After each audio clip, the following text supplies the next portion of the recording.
He had been struggling with his prosthetic, his cup for donations at his side. The homeless veteran had looked at Jesse's father and said, "Please, sir, help if you can." Peter Wilson had walked right by. When Jessie had caught her father's arm, he had turned on her angrily. "I didn't get where I am by giving away my hard-earned money. He's probably lying about being a vet. He can get himself a damned job doing something." Sam had been walking behind them. Embarrassed, he tried to offer Jessie a weak smile. He hadn't come from money, and he had lost his folks right after his 20th birthday. But he was working in a coffee shop, dreaming he'd get to where he could work, go to college, and have time left over to be with the woman he loved. He had given the man $1 and wished him well. Jessie had turned away from her father. It was the last time Jessie saw her father.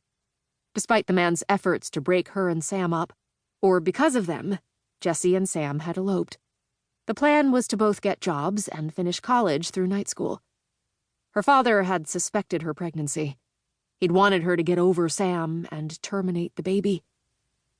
Jessie quickly made friends at a park near their cheap apartment.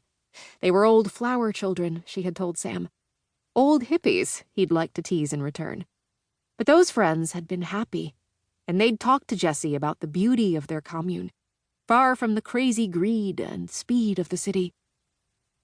In the beginning, Brother William's commune did seem to offer it all. Happiness, unity, love, and light. But now they knew the truth. Brother William, with his deacons, his demands on his flock, and the cache of arms he kept stowed away as he created his empire, was demanding absolute power for himself, complete obedience among his followers, and it became clear Brother William's will was enforced. He had those deacons, brothers Colin, Anthony, and Darrell, and the squad beneath them. They received special treatment. Sam clutched his family as he strained to hear any unfamiliar sound in the woods. Were those footsteps? Was the rustling of branches just the breeze? He had to stop dwelling on fear. He had to stay strong. Maybe not ruminate on what they'd been through. But there was nothing else to do while they waited, barely breathing. Think back. Remember it all. 1. Now. Late summer. The woman had been strung up on a cross, her wrists and ankles tied in that position, and a spear had been run through her, right in the region of the heart. The weapon appeared to look something like a medieval javelin.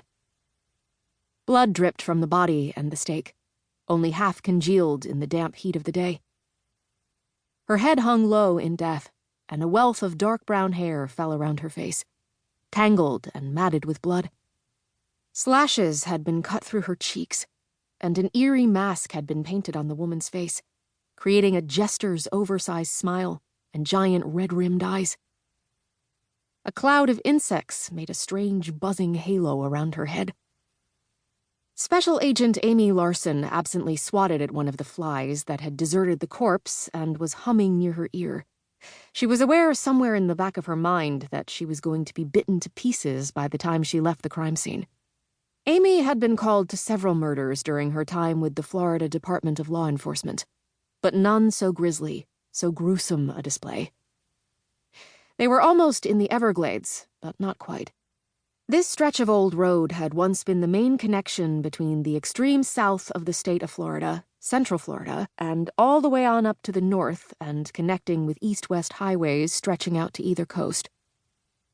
People enjoying the beaches on those coasts probably had little knowledge, nor would they care to have any, regarding the whole of the state. Here was this no-man's land that was at the edge of the Everglades, dotted with sugarcane fields, churches, and cows. She drew out the small sketch pad she kept in her pocket. She also kept notes, but Amy liked to sketch out what she saw, always wondering if there was something that would particularly catch her mind's eye.